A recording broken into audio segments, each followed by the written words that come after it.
What's up? What's up? What's up? Tyler James from ComixLaunch here, and we're going to do some streaming today. We have a lot to talk about. I'm going to shout out some cool projects to kick off the broadcast, as I've been doing lately. But then the bulk of what I want to talk about today is kick the tires on the new Kickstarter survey tool.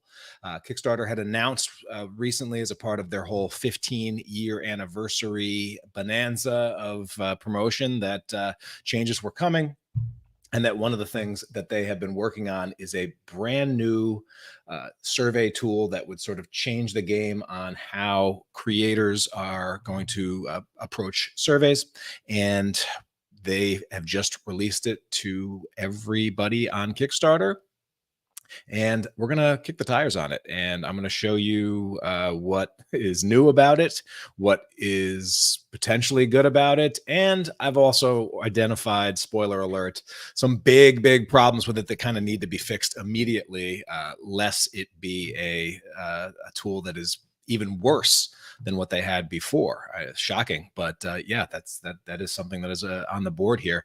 And then I'm also going to share a little bit about whether or not this is something that veteran creators are going to want to use. And if you were someone that was using an external pledge manager, is it time to switch back to the native Kickstarter survey?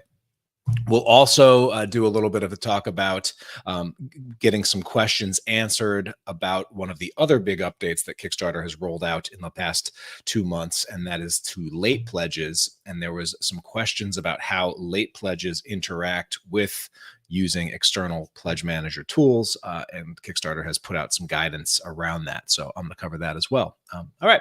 But before I do that, I do want to kick off by just shouting out some cool projects that are on Kickstarter. And I'm actually going to kick off with a project from a creator who I will be interviewing somewhat soon. This is Dave Schwartz. I haven't met Dave, but I do know one of his frequent collaborators, Caleb Palmquist. Caleb's been on the podcast a bunch and lately, and I've had a lot of conversations with him, and he recommended Dave and Dave's work to me. And Dave has this is his creator-owned. Dave is a talented artist. He collaborates with a lot of writers out there like Caleb, but also has been plucking away at his own creator-owned project.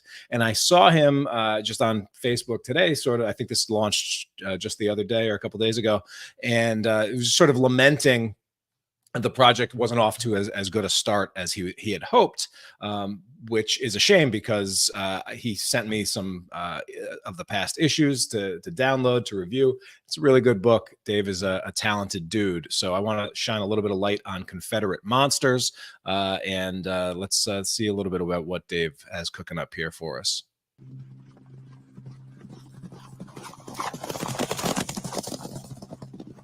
Yeah. Where's my wife? You hear me?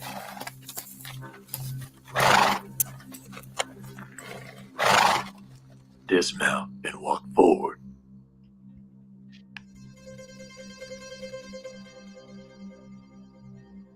Darling, you're home? And waiting for you with loving arms.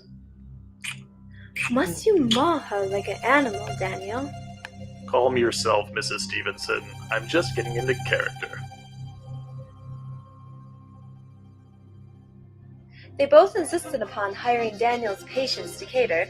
I too thought it would look as unseemly as it does.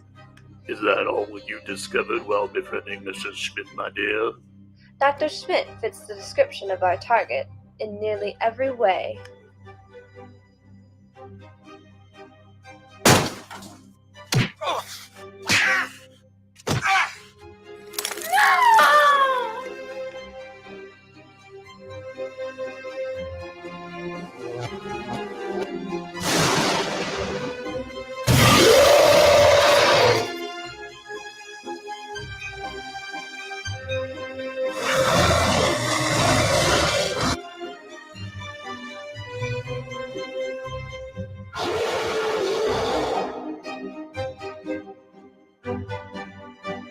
So I absolutely love what Dave has cooking up here. If I were to give Dave just a little bit of advice just for the Kickstarter platform, and especially this is advice I seem to be given a lot with videos lately, is the, Frankenstein in the Civil War is a brilliant, high concept, right? That is the kind of thing that at a comic book convention, it's going to stop the scroll.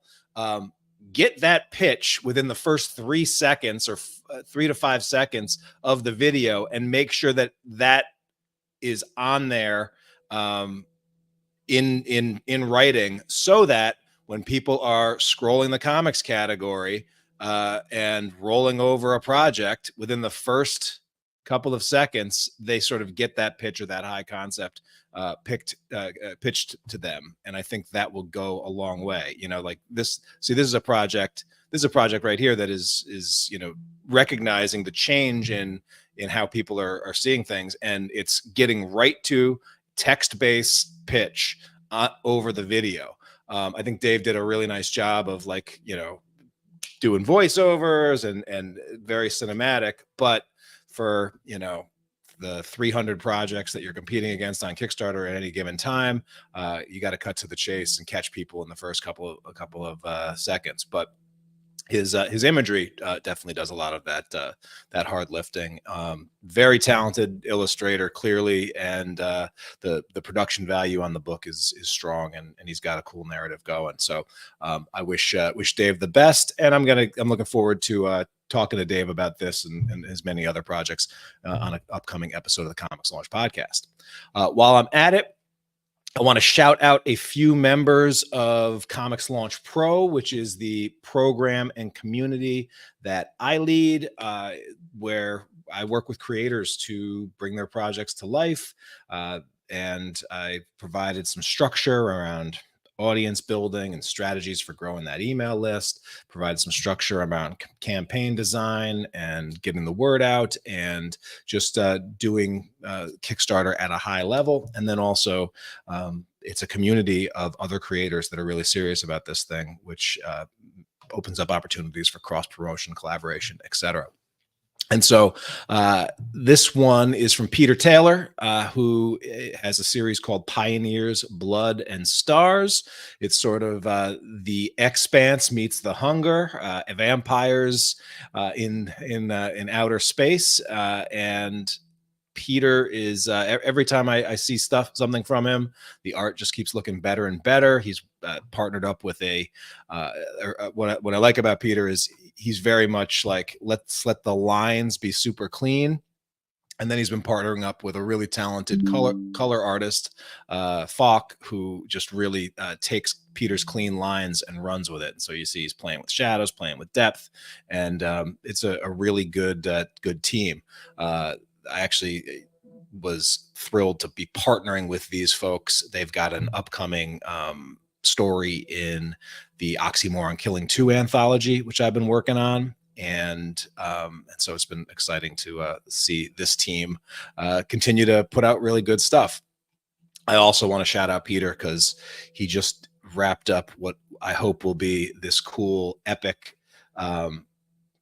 What I'm hoping this will be is a lenticular cover here that will have one version of the cover is supervillain and our superhero sort of in an aggressive pose, and then with a slight turn, she's going to lamp a kiss right on our cover, or right on our hero, and that'll be a cool motion cover that hopefully getting colored right now, and then we'll bring this on Kickstarter later this year for my super teen action comedy called Epic. But right now, let's look a little bit at what Peter has to offer here on Pioneers, Blood and Stars.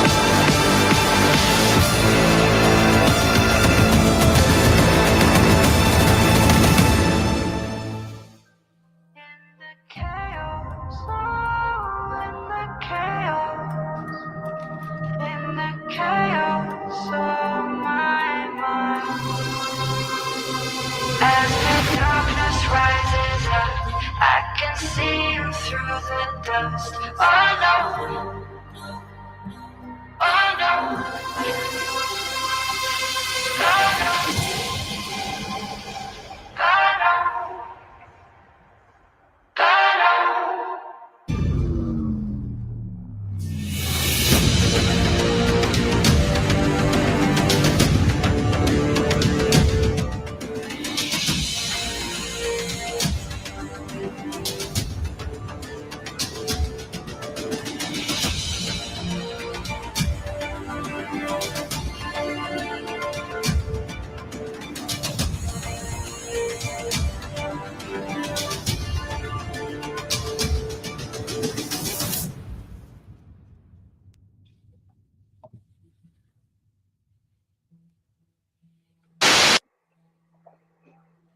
Hi everyone, Peter Taylor here again with the return of Pioneers Blood and Stars, and it is a great time to climb aboard the series, as in this third episode, Lilu, our vampire, has finally succumbed to her hunger and attacked the only friend she's made in 200 years, and now they both need rescuing.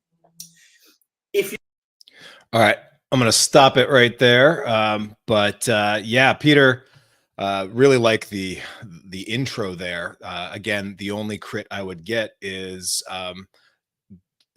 again when we're looking at a Kickstarter Discover, and it's going to be in silence.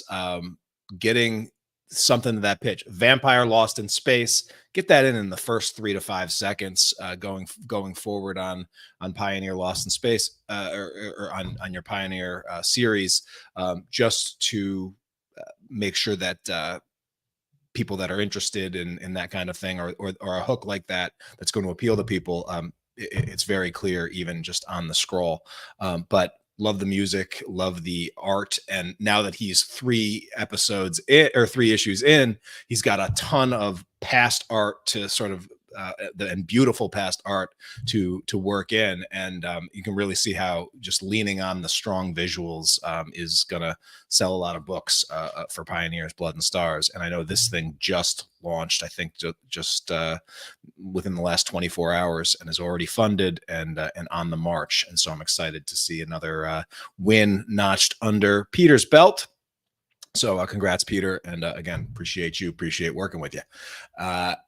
And last but not least, I want to give a shout out to Aaron Robolowski, who just launched Anira issues 1 through 6. This is a post-apocalyptic and present-day horror. World War Z meets Outbreak, character-driven suspense, horror, and action. Let's hear a little bit and see a little bit from the video that has been put together over here by the Anira team.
All right, so we got strong art and strong visuals going from Anenra. I think I was mispronouncing it, yeah, cool project from Aaron. Looks like it's well in. So that is one of the nice things about a platform like Kickstarter is there's so many projects out there that sometimes you don't discover the project on the first launch or the second launch or the third launch. But in just about every case on Kickstarter, every launch has the opportunity for you to jump on as a backer and grab issue 1. And so it's exciting to that even if this is the first time discovering this series, you can get all caught up. Looks like just a $60 catch-up tier if in print, and probably less expensive for digital. So again, hopefully it looks like Aaron is on the march here, lots of time on the clock, and we'll hope this project gets funded as well. I've been promoting on the little scroll there a resource. So in a second, I'm going to get into the main topic I want to talk about today. But if you are someone that is new to the Kickstarter game, looking for a place to start, one way to start is to go grab my profitable comic book Kickstarter launch roadmap. You can go over to comixlaunch.com/roadmap.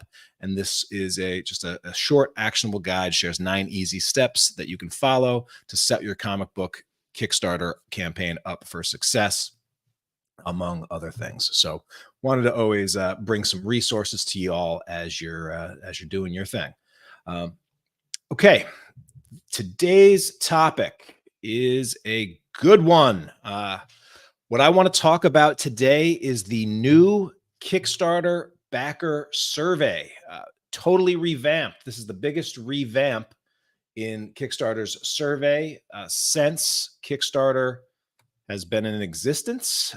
They are sort of have changed and restructured the way their survey tool works from the ground up. And this is something that some creators in my ComixLaunch Pro community were saying, oh, this is going to be a game changer. I know there's a lot of interest in Kickstarter making this move. It shows that, and is further evidence that the Kickstarter dev team is running at a high capacity right now, and that they are making changes. They are moving fast. They are acting like a tech company and constantly making and rolling out new updates to their core product, which, if we're being honest, has not been a big part of Kickstarter's ethos over the past 12 to 15 years. They've been actually very slow to react to changes, and they've sort of stuck to their guns on a lot of things for a long time. And so it is interesting how over the past couple of years, under new leadership, they seem to be a lot more active on this space. And so one of the things that they told us was coming was a new survey. I understand that they have been road testing this in beta with a subset of creators, and now they've rolled it out to the public. And so what we're going to do today is I am going to look at the new survey tool. I am going to do that within the context of a resource that Kickstarter just added to their help community. They created a little tutorial on how to build your backer kit survey. And I'm actually going to go through this tutorial here, and we'll listen to what Kickstarter says. I'll stop it and give some commentary on different aspects of it. And the reason I'm doing and I'm going to build from Kickstarter's survey tool versus just jumping in and showing it to you on my end is that Kickstarter has the unique ability to show the survey tool from the creator perspective, from the backer perspective, and also from a survey that has already been released, and they can show you what it looks on that back end. And because I haven't actually sent any surveys with this new tool, I don't have that ability. So we'll use Kickstarter's survey tool as a starting point. What I'm going to highlight for you all is the big differences or changes that creators absolutely need to know about this. And if they're going to use this tool, I'm going to share what I think is nice about this or better about this, what is currently worse about it. I even flag something that I think is a major, almost show-stopping issue with the survey that I believe they need to fix immediately, lest this tool be practically unusable for most campaigns. And I'm also going to share what I think, or if I think this changes anything in terms of the veteran Kickstarter creators out there who maybe haven't been using the Kickstarter survey tool. Is this something worth coming back to and changing and jumping on? And why I believe most veteran creators or creators that are using external pledge management tools this isn't anything to make them reconsider and jump back to the Kickstarter survey tool. But we'll get into all of that. But where I want to start is with the video resource that Kickstarter has put out. They have a video called Backer Kit Survey Kickstarter Tutorial. They published it to YouTube. And so we're going to watch this together. I will stop and give my comment as we go. Hey there. Today, I'm going to show you how to use Kickstarter's new backer survey tool, including setting up the questions, distributing the surveys, locking addresses, and accessing the response data. Plus, you'll get a peek into how backers will experience filling out the new surveys. We'll start on your project page. Navigate to the Creator menu and select Backer Survey. From here, you will click Start to begin building your survey. My screen says So again, the survey tool, it's very clear on the Kickstarter page that the new surveys are available. And it's also important to know that if you were working on a survey but hadn't sent it yet, well, that survey information that you have been working on, that has been lost, and you will have to start again with the new survey tool. Okay. says Resume because I've already begun. In the top navigation, you can see the components of the survey: item questions, backer questions, addresses, preview, and send. And so right away, you will see that the whole entire structure and viewpoint of how surveys work on Kickstarter has changed. You'll remember prior to this revamp, the survey was a pledge level specific survey. And you actually had to go and create a unique survey for each individual pledge level. And you would send out your surveys to each pledge level. Now, the survey didn't necessarily need to be unique for each pledge level. And in some cases, and in many cases, you would send the same, you would create and send basically an identical survey to every one of your pledge levels. Some surveys, some pledge levels might have needed some additional information, like if you requested a commission or something like that. And so you could add an extra question to that survey level. But usually in practice, most creators would send the same or a very similar survey to each pledge level. And therefore, it was very redundant in setting it up. It felt like you were just kind of duplicating the same thing over and over again, which is a big reason why Kickstarter is like, wait a minute, there's probably a better way to do this. And so the big difference is pledge. It doesn't matter what pledge level people are in. The key thing is that if people have different items, that may change the questions that you want to ask people. And so it went from a pledge-based question system to an item-based question system. And so here we go.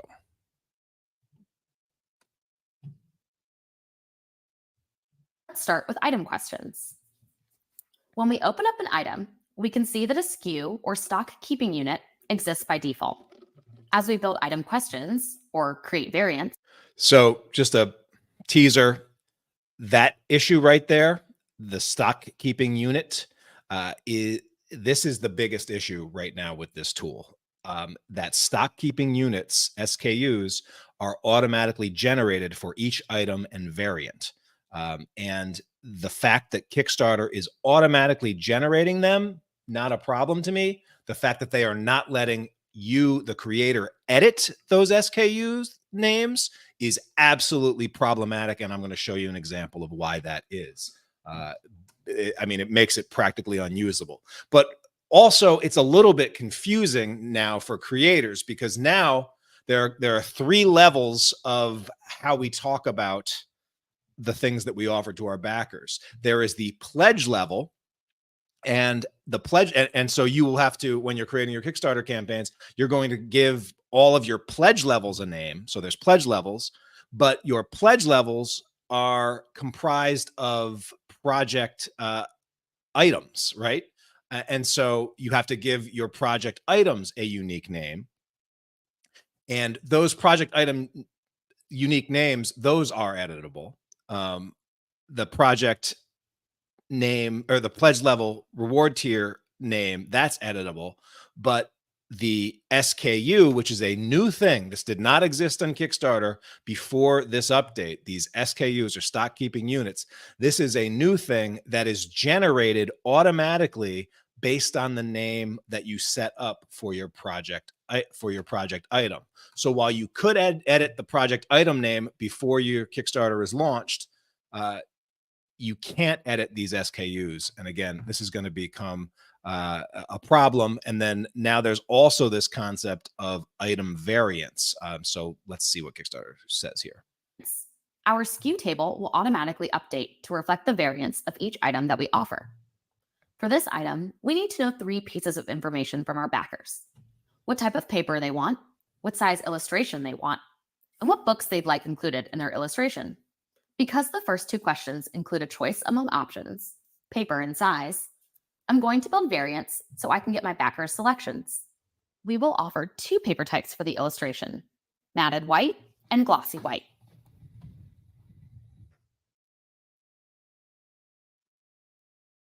We will also offer two sizes for the illustration, 4x6 and 5x7. Now we have created 4 SKUs for the illustration item. So this is a very interesting example that Kickstarter chose to use here in how you would set up item questions, and that how those item or how you would set up potential item choices, and how those item choices would impact that there are different SKUs and different item variants. And this is not a new thing for those of us that have used pledge managers like BackerKit. BackerKit actually lets you do this already. And this is actually how you would.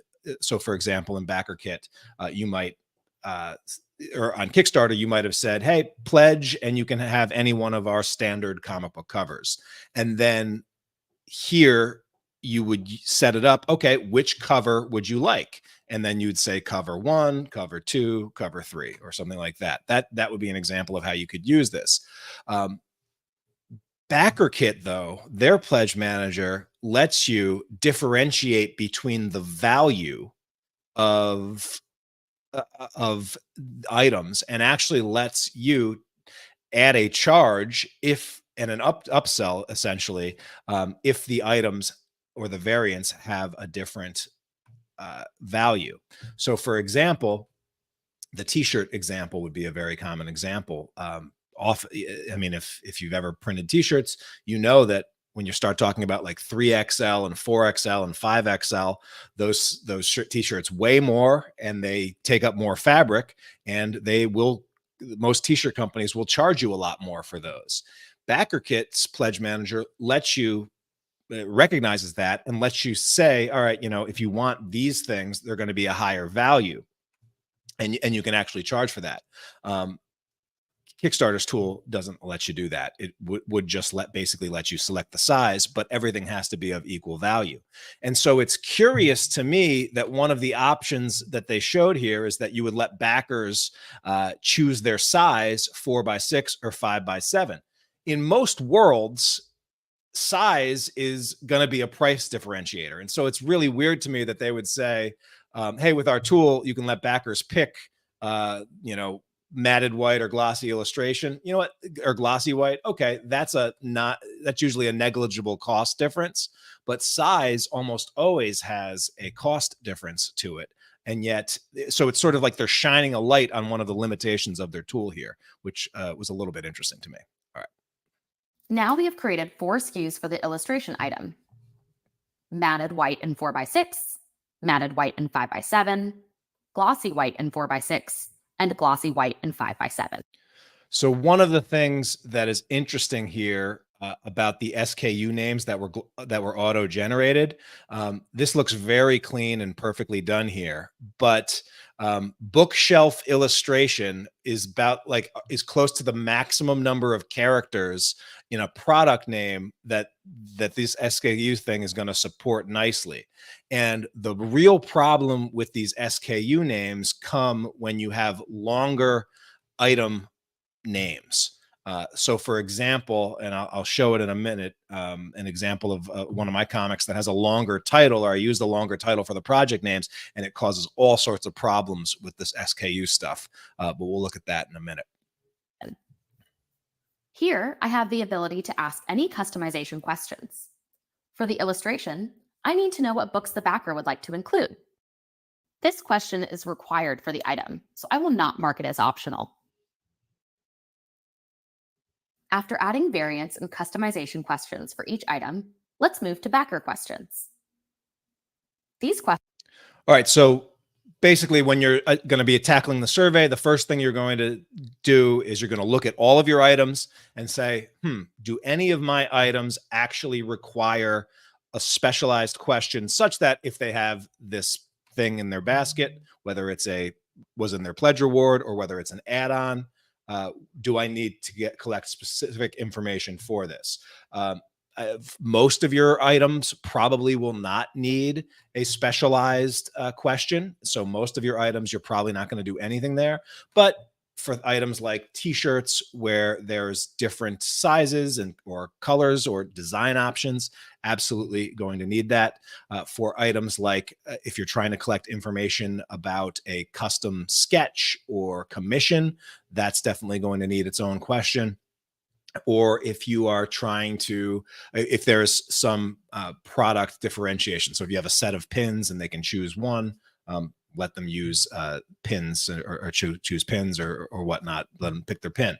I will also point out, though, another reason why this survey tool fails to meet the strength of the BackerKit Pledge Manager, for example, is that on BackerKit Pledge Manager, when you're setting up your surveys and you are offering questions and offering choices, you actually have the ability to upload an image to go with those choices. And there doesn't appear to be any of that option available here.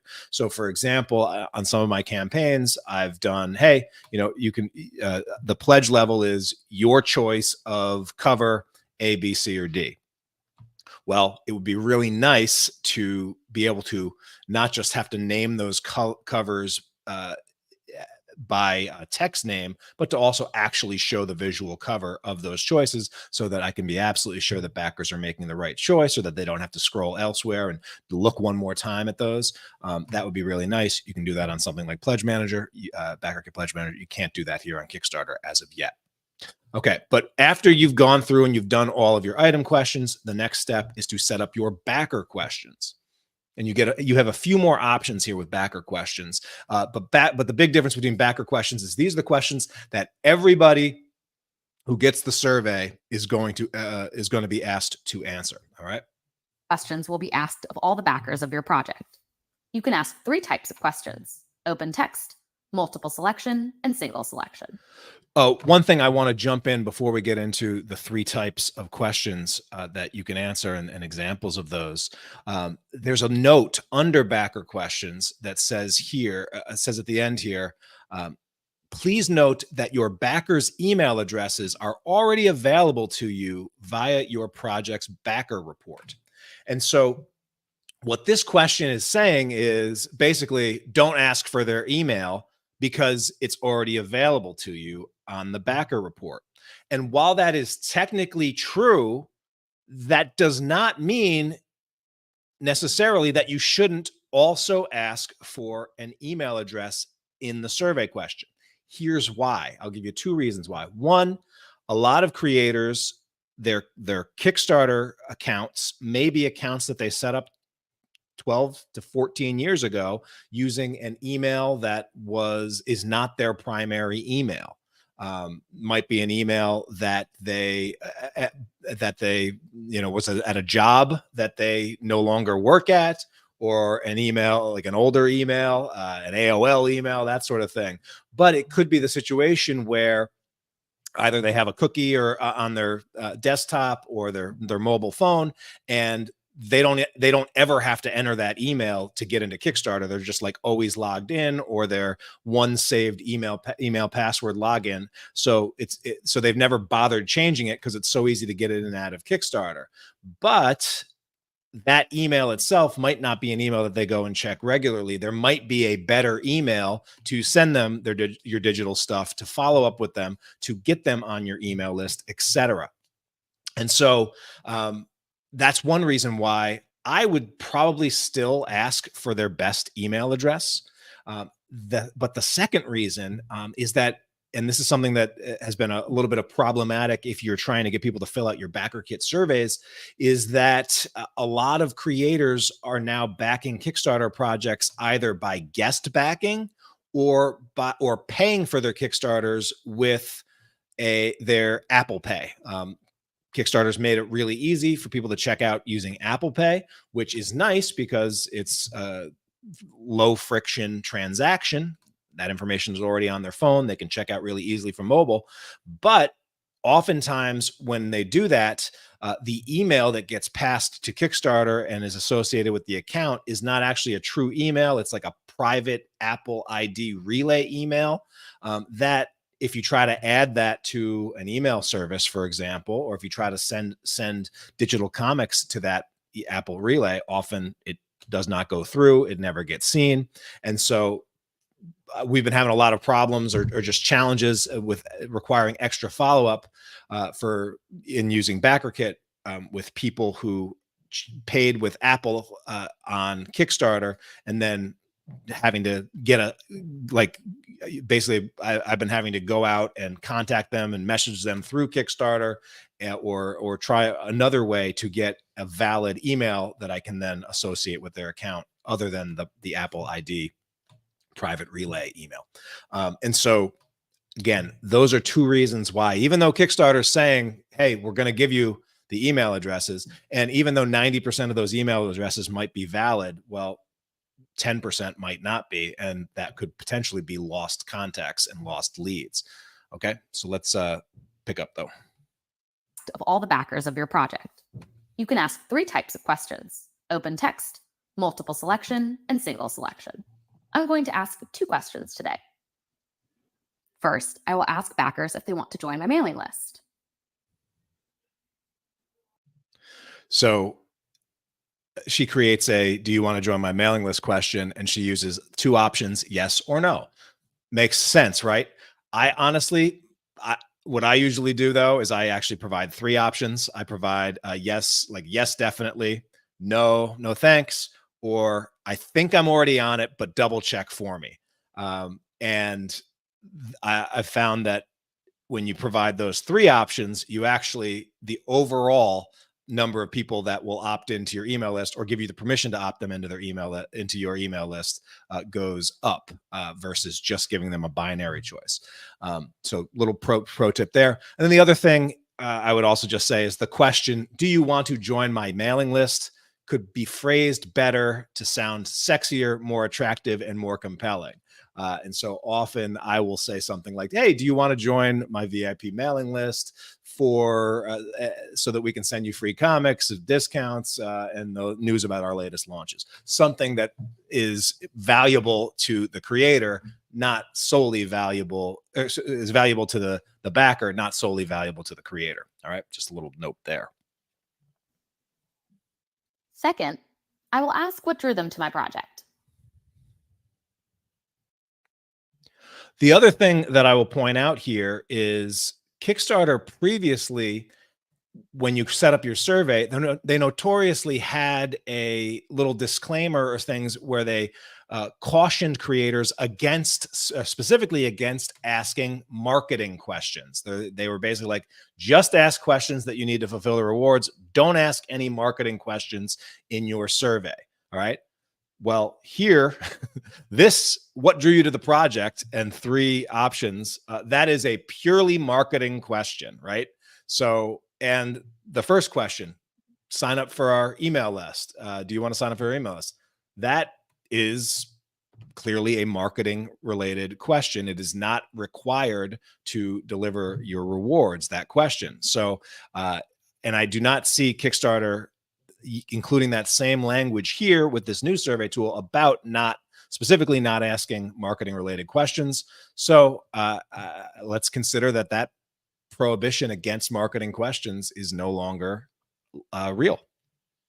After assembling the survey components, you'll want to head to the Addresses tab. Here, you can decide whether or not to ask backers for their address. So one thing that they did not go over in this one thing that they did not go over here is the difference between so that they have, maybe it will be helpful if I can pull it up from over here. So in backer questions, they have the ability to choose between an open text question. That's basically, here's the question, and then you give your backers a field to answer that question. So that's pretty straightforward. Multiple. Then they have the choice between multiple selection questions and single selection questions. So the difference between a single selection question and a multiple selection question is just, does the backer have the ability to answer?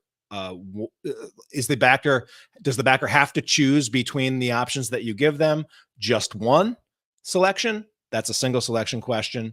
Or can the backer choose multiple selections from that question? So the example they gave for a multiple selection question, what drew you to the project? And then you could potentially check all the boxes. Or on the multiple selection questions, you can set a selection limit where you can actually limit the number of selections that they can make. So for example, let's say you had a campaign where you would, at the end of the, let's say you unlock these stretch goals and backers could choose from the stretch goals. And maybe you said backers have the ability at the end of a campaign to select from our stretch goal bonuses, but they could only select 3 stretch goal bonuses, and maybe you had 10. And so each backers could choose from, a prize pool of bonuses. Honestly, I would probably never do that myself because that would be more work, more unique projects. I usually, with the stretch goals, it's either pledge based or dollar amount based, or just everybody gets those bonuses. But that's an example of when you would use that. My belief is that for most creators, when you're setting up these questions, you are either going to be using the open text question or the single selection question the most. It's kind of rare cases that the multiple selection question will be used from as far as I can tell. Okay. All right. So back to Kickstarter, back to the survey, and the next question of after you've set up. Tab. Here, you can decide whether or not to ask backers for their address. Of course, these are important for shipping physical rewards. Addresses are also crucial for tax purposes, even with digital rewards. We're almost done. So this is another one that is already getting a lot of pushback and a lot of confusion, not just from creators, but from the backer standpoint. If you need to collect shipping addresses for any backer, you need to collect shipping addresses from all backers right now. This is weird, but it is something that is how they do it. There is an option where you can say, yes, collect backer addresses, or no, do not ask backers for addresses. The only campaigns where you would ever click no, do not ask backers for their addresses would be digital only campaigns that do not offer anything shipped. If you need to get a shipping address from a single backer, you basically need to turn the yes, collect backer addresses on, and it is going to ask for that even from backers who are only specifically downloading digital rewards. Again, this is a change. In the past, Kickstarter would let you not ask that question to all of your digital only pledge levels, but that would be a little bit problematic if they had add-ons that were physical. So if that was allowed, or if they wanted add-ons that are physical. So right now, that's something that I think they're going to get some pushback. It seems like this is another example of Kickstarter sort of being very careful about rules and regulations and evolving rules and regulations, because the reason they said that you would want to collect addresses is for digital rewards is for tax purposes.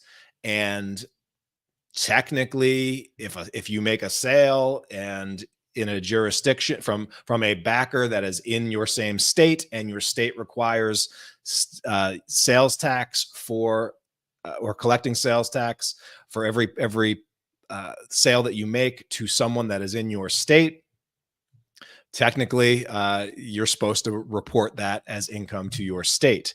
And so that would be one way that Kickstarter, I suppose, could point out legally, hey, we give them access to this information, so it's not on us, it's on the creator to take care of that. I'm guessing that's why they made this decision. Now it's time to preview your survey as it will appear to your backers. Select a reward tier to preview its items and questions.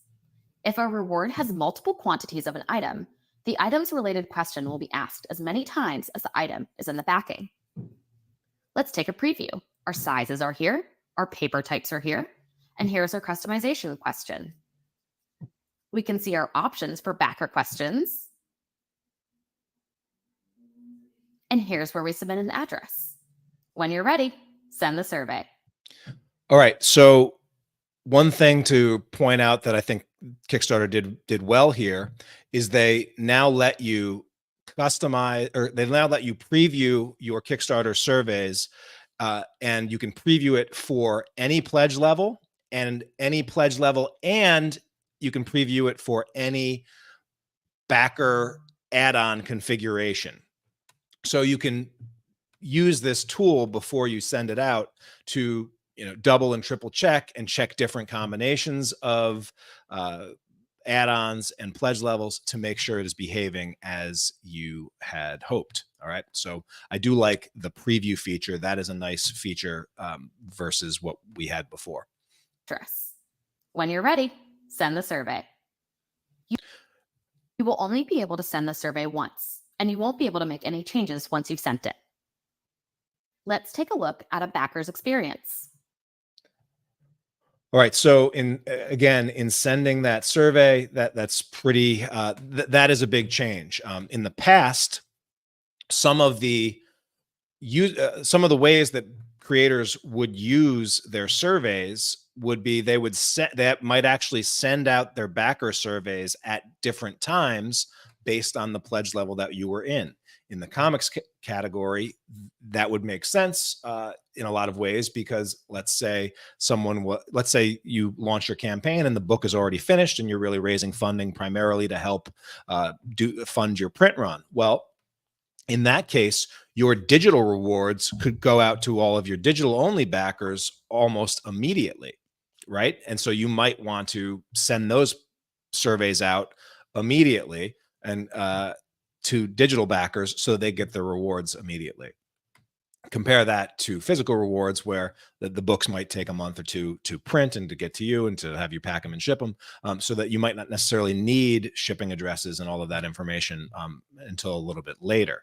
But now you need, basically, in order to collect any survey information, you are going to send out the survey once. It's going to go out to all backers at the same time, and so that you have to make sure that all of the information that you need to collect from your backers is fed into and is accounted for in the survey before you send it out. And you need to be careful about that, because once you send out your survey, there is no way to send out the survey again. There is no way to edit the survey. You get one shot at that. All right. And so now what I appreciate about this video that Kickstarter put together is that they also show from the backer's perspective. That's something that I'm unable to see at this moment, because I haven't had anybody send me a Kickstarter survey from the updated survey yet. We are now logged in as a backer of the Bookshelf Illustration Project, and we can see that we have a survey that requires a response. Let's respond now. Here is the survey for the Bookshelf Illustration Reward. And we can see address questions, reward questions, and backer questions. First, we'll provide an address.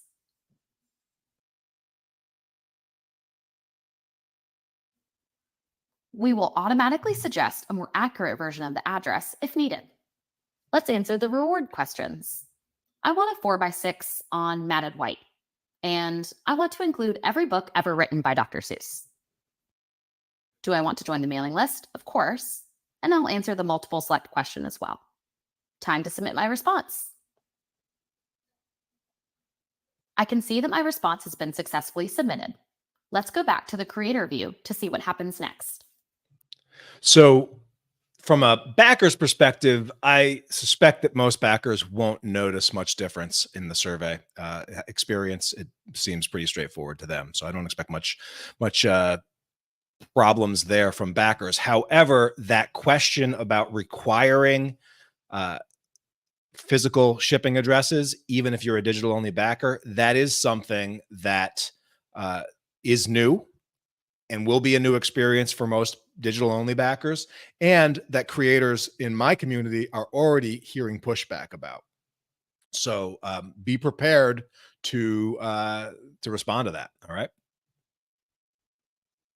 Great. Now that we have some survey responses, let's take a look at the data.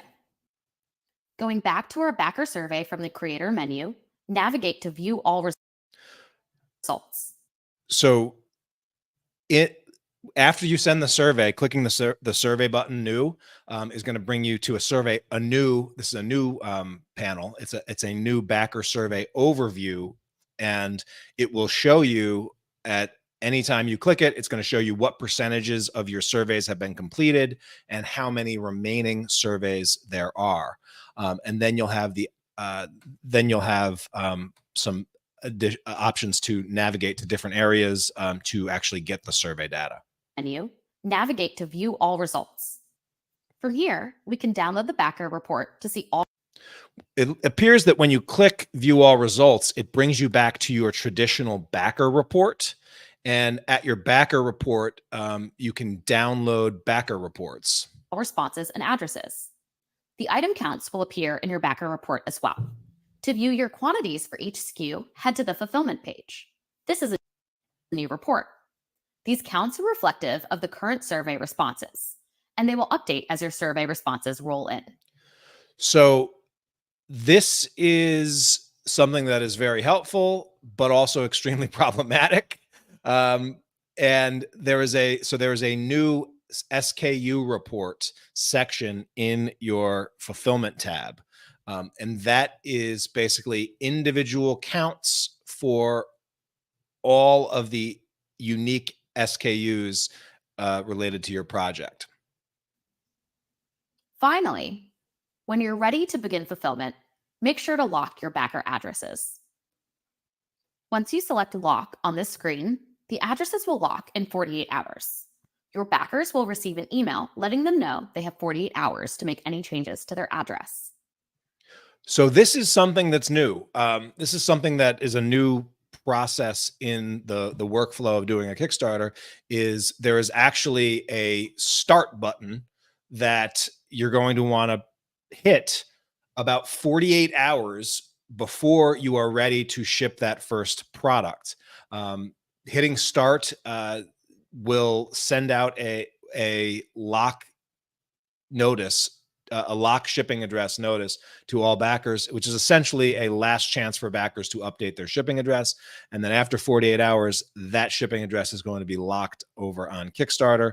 And so, this will be something that'll be in your workflow. You'll say, okay, I'm, close to being ready to ship this thing. So I'm actually going to hit the start button on my backer survey. That'll notify backers automatically, give them a chance to update, and then we'll get rocking and rolling with fulfillment.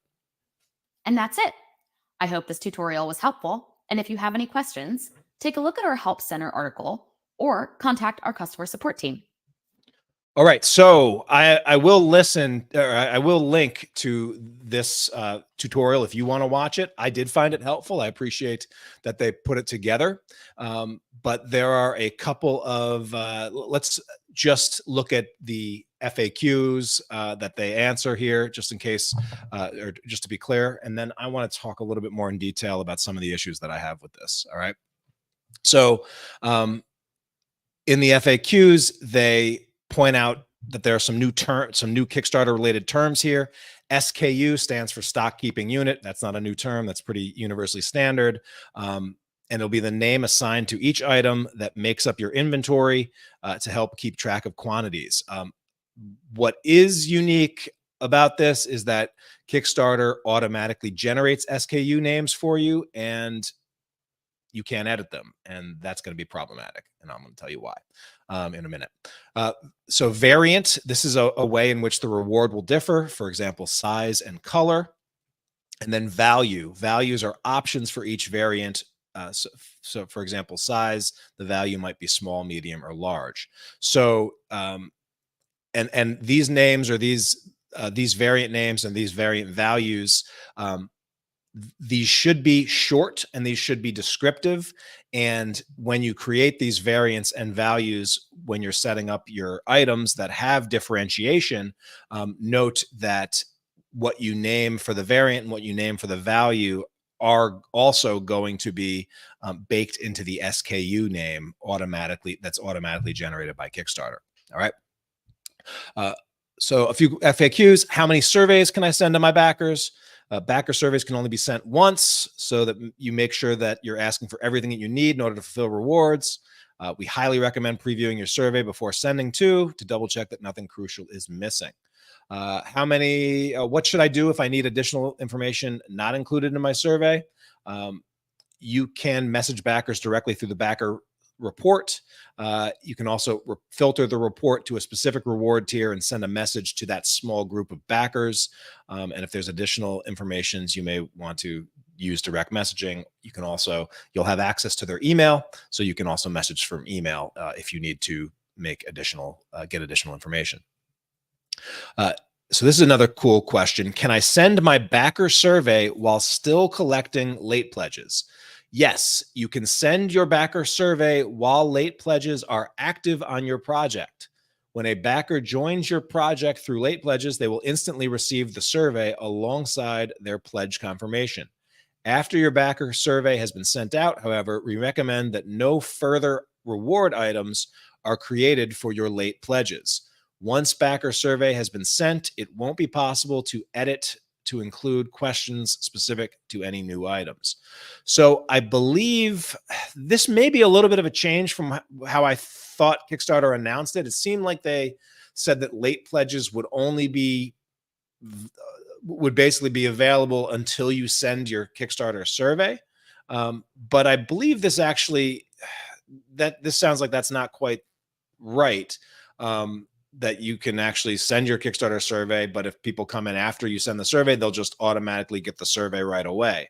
I believe maybe it is that late pledges, you'll stop taking late pledges after you start fulfillment, and that will end the late pledge period. Kind of makes sense because it's sort of locking everything down so that you can move into a fulfillment stage. But that's something that I'm going to want to clarify a little bit. They also say, how do you lock addresses in your backer survey? Well, that is that when you're ready to start shipping, you like to lock addresses. You're going to hit that start button next to lock addresses, and we will ask you to confirm that you'd like to continue. Once addresses have been locked, backers will have 48 hours to make changes to their addresses. All right. So that is the survey tool. And been getting a little bit of feedback from my community already. If you've been checking this out, I'd love to be able to hear what you think. Self Pub Comics is in the house. What's up, Self Pub? Self Pub says, being able to offer variations of different items in the survey is long overdue, as I would like to offer t-shirts. So not having to reach out individually for what size the backers would like often saves time.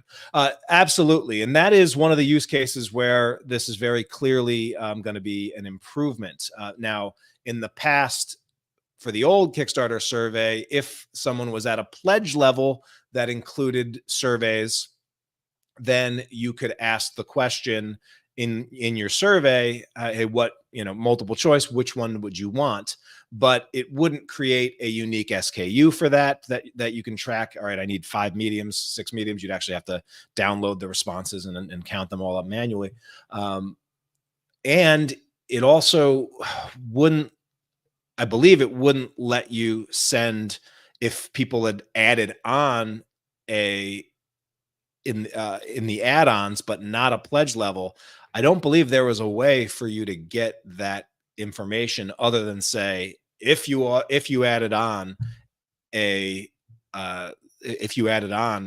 t-shirt, what size do you want? But it didn't actually know that because there was no item-based questions available. It wasn't smart way to get that information. So that definitely is an improvement, Self-Pub. As I said before, though, man, like in almost all worlds, I get creators, or I get backers reaching out to me and asking for t-shirts anywhere from toddler sized all the way up to 5XL. The cost difference in a t-shirt for a toddler and a 5XL is wildly different. And so the ability, but Kickstarter gives you now the ability for people to differentiate what they want, but only for things that you have charged them an equal amount of value for. And so that is, again, one of the superior things to the backer kit survey. It's like it recognizes that, hey, you want this book signed, maybe we want to charge $5 extra for it. You want a sketch, you want a sketch included with your book, and make that an option. Maybe you have the ability in a tool like BackerKit to collect an extra $25 for that or something like that. And Kickstarter still is not doing that. And that is one of the big things one of the big questions that I know creators had is, we thought, hey, Kickstarter's now opening up late pledges. Well, are they also opening up the ability to upgrade or upsell your backers when you send out the survey? The answer to that is right now, definitively no. Kickstarter is not letting you use your survey tool as a fundraising mechanism. And unfortunately, that's unfortunate, because I have found, and most veteran creators that have gone and used the BackerKit platform have found, that sending out the survey is one of the best and easiest sales opportunities to raise additional funding that exists for creators like us. Routinely, most creators I know that do that will raise anywhere from 5 to 20% of the total that they raised during Kickstarter just by sending out that survey, primarily from people that were already backing. It's one of the most brilliant things going. It's sort of the would you like fries with that upgrade or upsell? Would you like dessert at the end of a great meal? I had a great time during the meal. I want the dessert to cap it off. That's exactly what being able to offer upsells with your survey is, and it is wildly, wildly effective for creators that know how to do it right. And so Kickstarter is still leaving that money and that opportunity, that sales opportunity, on the table, which is interesting. Tyler Blake Art, what's up, Tyler? Tyler says, hey, Tyler. Tyler's talking to Tyler's. It's a good world out here. Is this limited beta or is it live for everyone? Hey, man, it is live for everyone. And in fact, if you were working on the old survey, it's gone for you too. Everyone right now has to use this new survey tool. All right. Matthew Schofield says, this feature seems like it was not quite ready for prime time. My top wish list item for the first update would be to make the SKUs editable, as I'm finding it is pretty unusable. Yeah, man, you and I are simpatico on that. It does seem like Kickstarter is adopting over the past couple of years more of a traditional Silicon Valley style tech ethos of move fast, break things, get information, iterate, where in the past they've been kind of slow to make any changes at all. The upside is that it's a platform that is evolving, and I feel like I'm jumping on live every week now to tell you about something new that Kickstarter is doing. The downside shot of that is that they are breaking some stuff. And so, this SKU thing was the obvious thing that I found and I noticed right away was going to be super problematic. But let me explain now to everyone why the non-editable SKUs is so darn problematic. And I can give a really good example of this, because in order to kick the tires on this tool, on this updated survey tool, I pulled up one of my old Kickstarters. This was a Kickstarter that I've already fulfilled. It was for Epic 4. Epic 5 is right around the corner, but Epic 4, I used BackerKit to fulfill this. And so I could, because I hadn't sent the survey out using Kickstarter, I could actually start playing in the survey. And so the real issue is this item questions thing. And so when you go to item questions, you can basically pick any of your items in order to ask questions related to those items. Now, for my campaign, I actually didn't really have any item questions that I need to ask. But for this campaign, I had a series, and this is something that a lot of comic book creators that have longer series are going to experience. And for a number of my product images, or excuse me, a number of my products, I had the title of the product was a little bit of a longer title. So I used Epic Super Teenage Wasteland #1. That's that's like the first issue. Epic Super Wasteland #2, the second issue. Epic Super Teenage Wasteland #3, the third issue, right? So those are the names of my issues. Those are the item names that I set up when I launched my Kickstarter campaign. Well, when you click edit on any of these, you will see that there's an auto-generated SKU name for that item. All right. So the auto-generated SKU name for Epic Super Teenage Wasteland #1, and my product name, there's spaces in between the words. There's a colon. There's a hashtag or a number sign before the issue number. That's kind of how we would be used to seeing a comic book title. It condenses your SKUs down to no spaces and no special characters. So the SKU name chosen for Epic Super Teenage Wasteland #1 was Epic Super Teenage, because it looks like there's a 2, 4, 6, 8. What is it? I can't count by twos here. 1, 2, 3, 4, 5, 6, 7, 8, 9, 10, 11, 12, 13, 14, 15, 16. So I believe there's a 16 character limit for how long SKU names can be. Okay. And this is auto-generated, can't edit it, can't change it. 16 characters.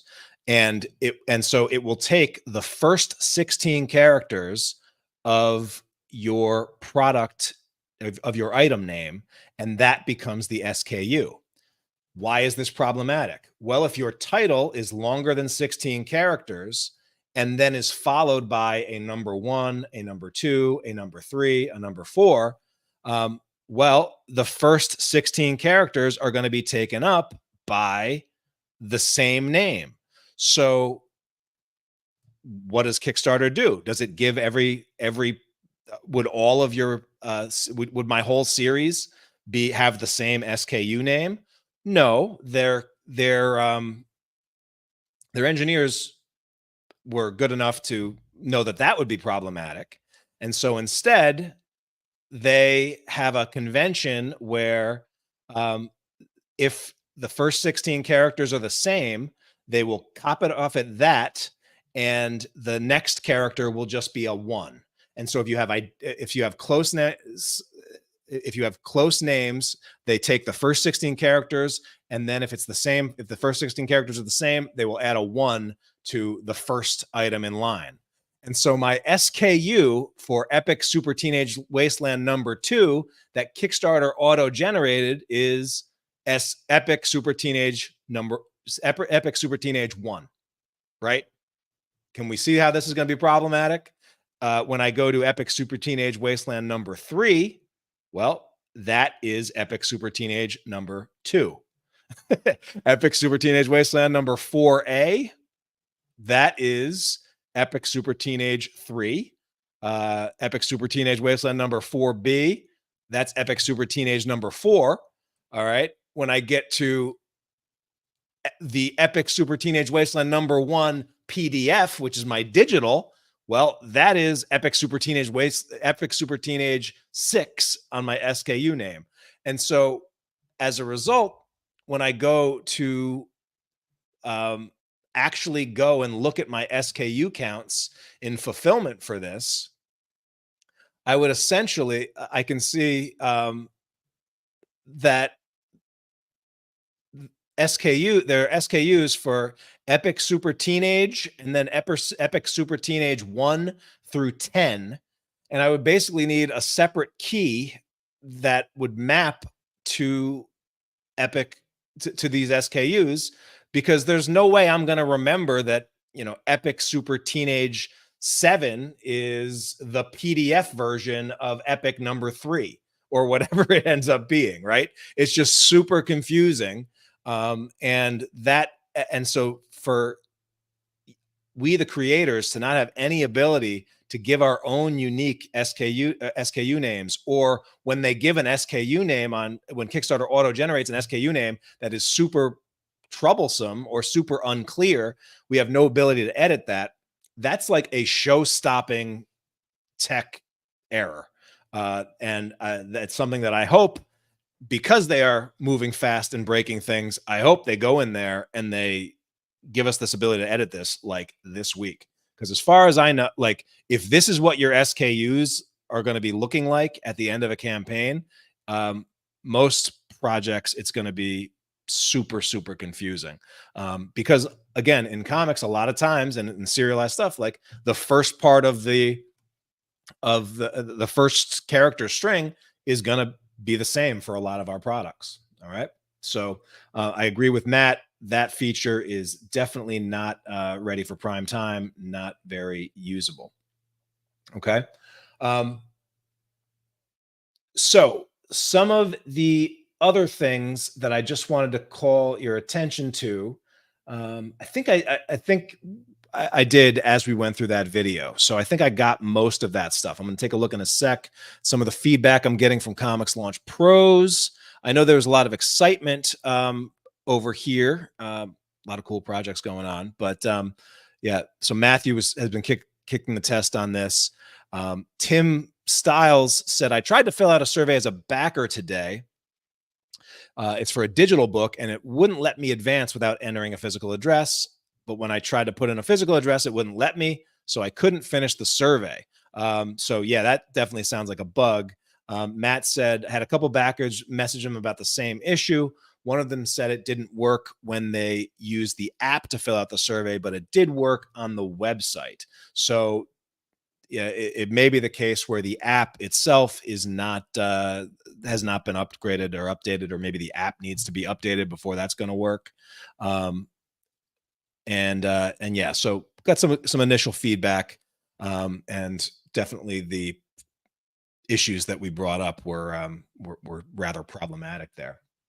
And so one of the big questions that I think it's pretty clear how I'm going to come down on this already is this now a suitable replacement for the other leading product for campaign surveys tools, which is BackerKit Pledge Manager? And my answer is no. BackerKit Pledge Manager is still the superior survey product. I would also say that Pledge Manager by CrowdOx, still a superior product. And the main reasons for that are a few. First, which I hit on pretty easily, is that there is no ability to upsell your backers at the time you send out your surveys. The fact that Kickstarter's survey tool now allows for new products and customizations and choices and questions at the item level, it actually calls attention to the lack of the ability to upsell in the survey. Again, some of the examples they used in their video. Hey, do you want a 4x6 or a 5x7? Well, in BackerKit, I can always sell or I could have upsold. I could say, hey, for just $5 more, you can double the size of your print. Would you like to do that? That's a question that you can ask in BackerKit. And guess what? A lot of backers would take you up on that. In BackerKit, you can easily apply a price difference to right there in the questions and upsell your backers in your questionnaire, even without them adding anything, even without them adding anything in the add-ons section of the pledge. And that's just, it's been wildly effective. And so to not do that, still leaving money on the table from my perspective. Second reason related is there is no ability to add on to your pledge at the survey level.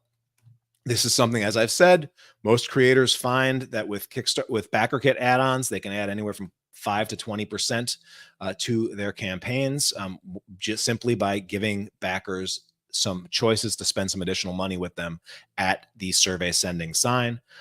Even though Kickstarter opened up late pledges finally, they have not gotten into the survey level add-on game. So no ability to add new add-ons when you send out the survey, no ability to put one more offer in front of backers when you send the survey. And from my experience, that is a no-brainer. It is a missed opportunity. What else is a problem? No ability to add images to survey questions. Sometimes you're going to ask a question where an image would be, would speak much louder than the words that you would want to use. Hey, if one of your pledge items gives a choice of the cover, it'd be really nice to be able to show that cover right there. Kickstarter does not allow you to add or attach any images to go with your questions, which has BackerKit does, and it works out pretty well. The other issue is that it asks all backers for their addresses, even for those with digital only rewards.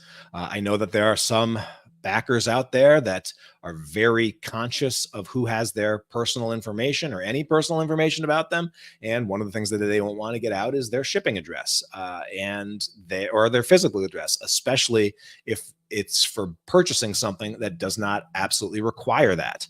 Right now on Kickstarter, if you need to collect addresses from anyone, you need to collect addresses from everyone. And that is a new change. And that is something that, digital backers, people that have been backing campaigns for the last decade, are probably going to push against. Hold on a second, everybody. Hello? This is, yeah.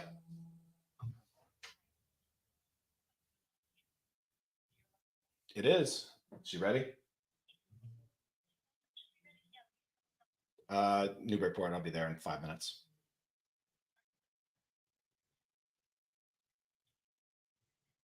Okay, great. Thanks. Not yet. All right, bye.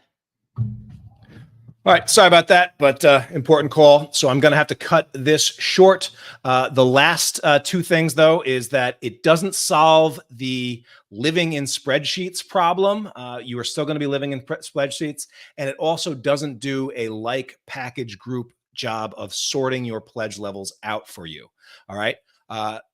So for all those reasons, I'm still going to be using the BackerKit Pledge Manager, and I'm going to be recommending that to any creator who has a backlist, who has a decent sized campaign, and who wants to make some extra funding when they send their surveys. All right.